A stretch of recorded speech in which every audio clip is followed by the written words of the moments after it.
Merci Chadared pour ta question. Je commencerai d'abord par saluer nos compatriotes qui nous suivent. Et j'espère, comme toi, pouvoir leur apporter mon modeste éclairage sur cette question.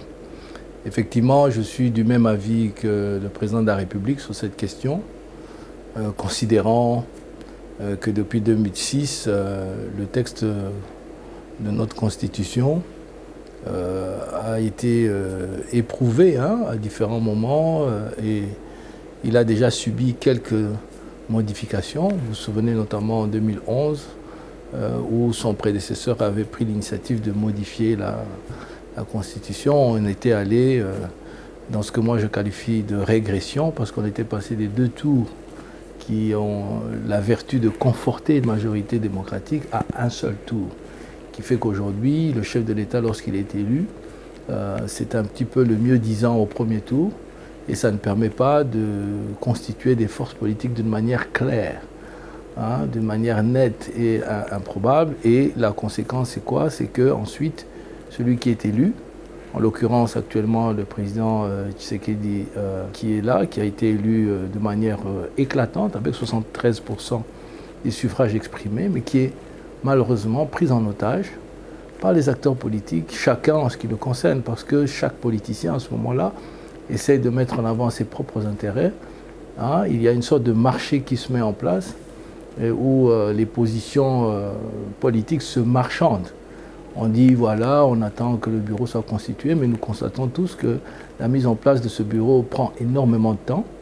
D'abord pour conforter ou confirmer qui ont été effectivement élus, ça a donné lieu à un piteux marchandage une première fois, et puis maintenant pour constituer le bureau de cette Assemblée nationale, c'est encore, je dirais, la foire d'empoigne.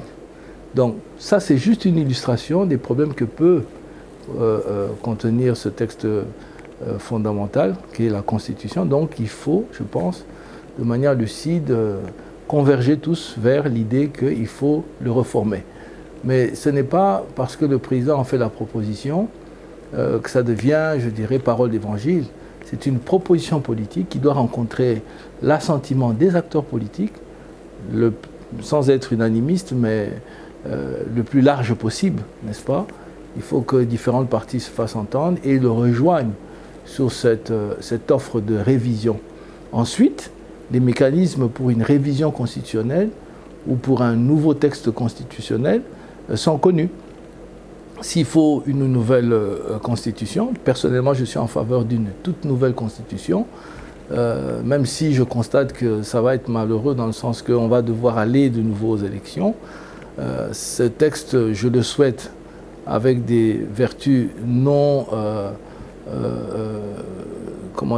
conflictogènes, n'est-ce pas, qui ne débouchent pas comme celui-ci vers des situations de blocage et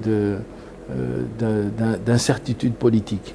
Donc pour moi, il faut un nouveau texte qui soit clairement plus limpide, plus moderne. Bon, je n'aurai pas la prétention d'aller aussi loin, que voilà, c'est pour faire cette relation qui me semble un peu,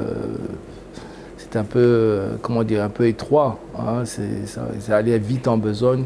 Je n'irai pas jusque-là, mais je dirais qu'il y a clairement un certain nombre de problèmes avec ce texte constituant. Il n'est pas normal, par exemple, que 6 mois après avoir fait des élections au cours desquelles on s'est prononcé clairement sur un second mandat accordé au chef de l'État, avec ce que je vais appeler un vrai raz-de-marée, 73% des suffrages exprimés, ça veut dire qu'il y a là un vrai mandat pour travailler.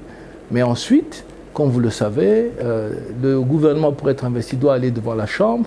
Et si cette Chambre n'est pas en ordre de fonctionner, il ne peut pas y avoir de gouvernement. Donc si on fait ce lien-là, le président a raison de dire que cela bloque, en tout cas obère, les possibilités de développement qui s'offrent à nous. Il est, une fois de plus, assez clair qu'il faut aller de nouveau devant peut-être la Chambre lors d'une simple révision plutôt qu'un nouveau texte, n'est-ce pas, sans toucher aux articles intangibles qui sont connus, mais on pourrait revenir par exemple à 2 tours.